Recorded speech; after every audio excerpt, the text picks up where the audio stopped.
Welcome to the Daily Plunge. We are in the book of Judges, chapter 19, 1 through 30. The passage starts off again. In those days, Israel had no king.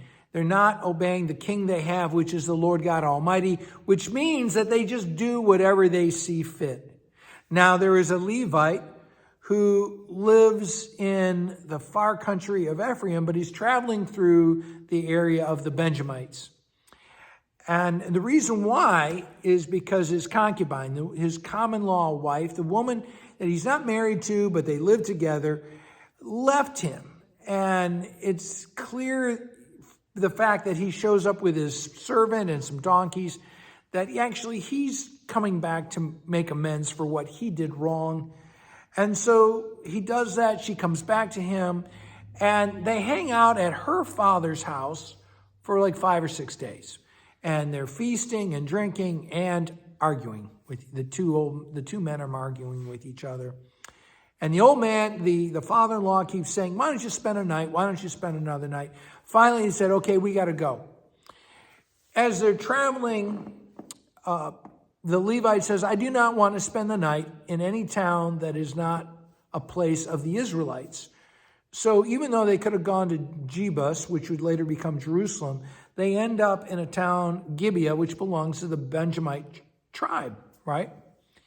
Now they get there, and no one will take this man and his servant and his concubine in, which is a real affront. Here he wanted to be with Israelites, and they won't show him hospitality. That shows what kind of jerks these people are. Now, eventually, a man who lives there, who is from Ephraim, brings them in. And while they're at his house, some locals, Benjamites, show up knocking on the door saying, "Hey, send out the guy who's your guest.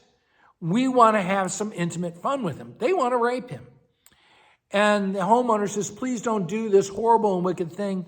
I will send out my virgin daughter and his concubine." But the Levite grabs the concubine and just pushes her out the door, and they lock the door. And the horrible men of Gibeah proceed to rape her all night long. Now, here's the thing I want you to hear, is that this man didn't try to protect her, but instead exchanged her safety for his, right? And this concubine is not a wife. She is a woman of convenience. And women should understand that when a man is not willing to marry them, he doesn't want to be obligated. He wants no cords of responsibility. And the reason why is because you simply are not that important to him. You are a person of convenience. And long as you're convenient to him, you'll be important to him. But once that convenience is gone, you will be exchanged. There's no respect for this woman. And, basically this man that she loves just doesn't love her enough back. And so she is raped. And she ends up on his door.